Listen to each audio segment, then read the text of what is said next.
Every dollar spent is a vote cast. La saison 2 ignore complètement le canon du lore de Fallout, et surtout Fallout New Vegas. Mais pourquoi ? Tu vas m'écouter très attentivement. Tu vas l'aimer, cette histoire, c'est garanti. Bagarre, duel, torture, vengeance, géant, monstre, poursuite, évasion, grand amour, miracle. Dans le premier épisode de la saison 2, Lucy et la Goule suivent les traces de Hank McClane. Ce duo improbable traque Hank depuis la fin de la saison 1 et leur périple les mène dans l'un des lieux les plus emblématiques de Fallout New Vegas. New Vegas est souvent considéré par les fans et les critiques comme le meilleur jeu de la licence Fallout et l'un des plus grands jeux de tous les temps. Il est donc tout à fait logique que la série Amazon Prime s'intéresse à New Vegas, mais c'est un pari risqué, d'autant plus que le jeu propose 4 fins principales différentes et des milliers de choix et de scénarios uniques. La saison 2 se déroulant 15 ans après les événements de New Vegas, la série devait faire preuve de créativité vis-à-vis du canon du jeu. Comme mentionné précédemment, Fallout New Vegas propose 4 fins principales différentes en fonction des choix du joueur et de sa façon de jouer. Techniquement parlant, le jeu ne désigne jamais la fin canon. Obsidian Entertainment et Bethesda ont souhaité privilégier l'expérience du joueur, lui donnant l'illusion que son histoire et son parcours sont tout aussi valables et réels que ceux de n'importe quel autre joueur. Si cette approche fonctionne bien pour le jeu vidéo, elle complique la tâche pour la série. La série de Prime Video ne cherche pas à reprendre les mêmes histoires que les jeux vidéo. Au contraire, elle se déroule dans le lore de Fallout, enrichissant son univers et introduisant de nouveaux personnages. La série est considérée comme faisant partie intégrante de l'univers étendu, ce qui implique qu'elle se doit de respecter les événements qui s'y déroulent et que les jeux à venir devront en faire autant. Fallout 76 s'y emploie déjà. Sa nouvelle extension, Burning Sands, introduit la Goule comme personnage canon. Les joueurs peuvent rendre visite à la Goule pour obtenir des missions de chasseurs de primes, une excellente façon de l'intégrer à l'univers vidéoludique, puisque la série l'a établi comme un chasseur de primes renommé ayant survécu pendant plus de 200 ans. Burning Sands explorera une version plus jeune de la Goule. Puisque la série se déroule après New Vegas, la question que tout le monde se pose est inévitable. Quelle est la fin canon de New Vegas ? Eh bien, selon la showrunner Geneva Robertson-Douaré, la série ne répondra jamais à cette question. Elle souhaite maintenir le flou afin qu'aucune fin ne se démarque comme la bonne. Notre histoire se déroule 15 ans après les événements du jeu, a déclaré Robertson-Douaré. De ce fait, nous ne voulions pas considérer une fin particulière comme canon. Nous avons opté pour une approche floue, un peu comme un brouillard de guerre. 15 ans ont passé et les Terres Désolées sont un lieu où il n'existe plus vraiment de médias centralisés ni de gouvernement central. L'histoire des Terres Désolées est subjective. Ainsi, si vous demandez qui contrôle le barrage Hoover, la réponse variera selon les personnes interrogées et les rumeurs qui circulent. La série se déroule 15 ans plus tard et nous y rencontrons de nombreuses factions du jeu. Mais l'histoire évolue et les choses changent avec le temps. Ils espèrent que les fans seront enthousiasmés par l'évolution de certaines des factions qu'ils connaissent et apprécient. En clair, Amazon Prime évitera de confirmer une fin canon pour New Vegas en jouant avec le bouche à oreille et la circulation de l'information. En l'absence de médias traditionnels, de nombreuses versions différentes des mêmes événements peuvent circuler, rendant difficile la distinction entre la vérité et les croyances des différentes factions.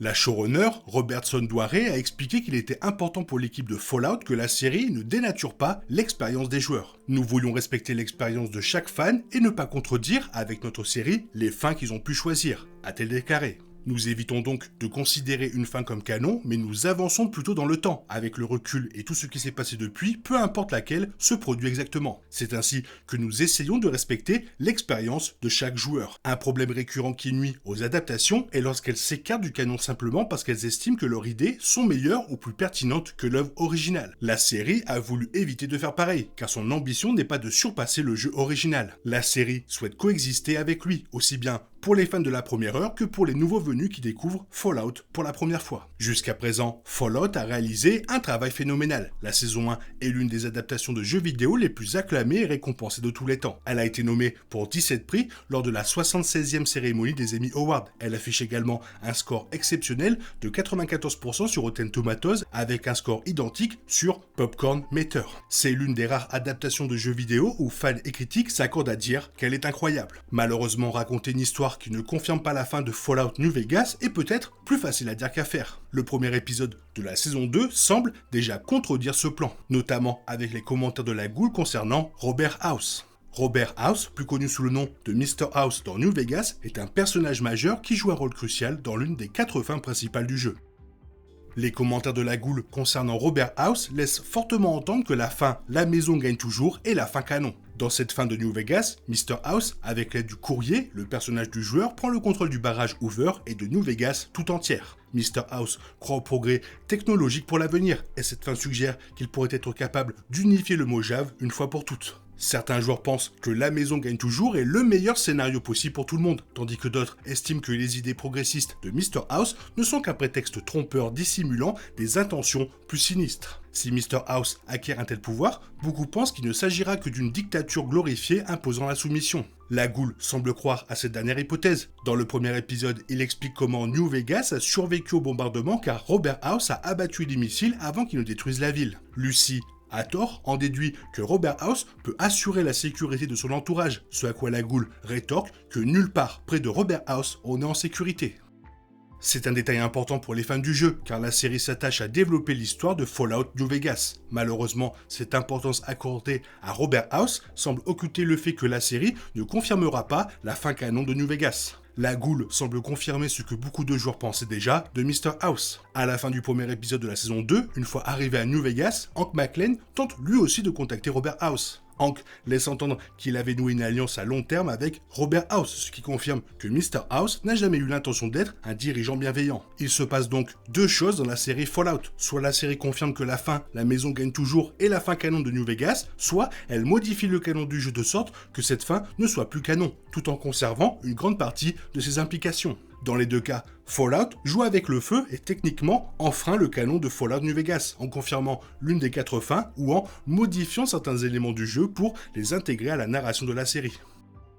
Dans New Vegas, une faction mineure très appréciée des fans a connu une fin de parcours difficile, les Kings. Dans le jeu vidéo, les Kings sont un gang de rue composé de personnes ayant découvert une école d'Elvis Presley et décident de vivre selon les idéaux du King. Mais dans la saison 2, on les voit transformés en ghouls, pour le moment dans la bande-annonce. Ça ne s'est pas très bien terminé pour les Kings, du moins pour certains d'entre eux, a laissé entendre Nolan, confirmant ainsi que les ghouls à l'effigie de Elvis que l'on voit dans la série sont bien les Kings du jeu. Nolan a poursuivi, l'une des idées intéressantes, c'est que pour toutes les factions, qu'il s'agisse de la Légion, de la RNC ou des Kings, quelle que soit la fin, il y aura une reconstruction à entreprendre. Qui que ce soit qui ait gagné ou perdu, toutes ces factions seraient en pleine reconstruction. Et la sacralité de Las Vegas, cet endroit que House a si soigneusement protégé, a été, pour des raisons que nous comprendrons au cours de la saison, anéanti ou violé. Ce qui signifie que ceux qui étaient dans le jeu, sains et saufs, ont traversé des moments difficiles. Malgré tout, la saison 2 offrira de nombreux éléments familiers aux fans du jeu vidéo. Robertson Doiré a décrit le strip, par exemple, comme un lieu quasi sacré. On a vraiment l'impression d'être au cœur du jeu quand on arrive sur le strip. C'était donc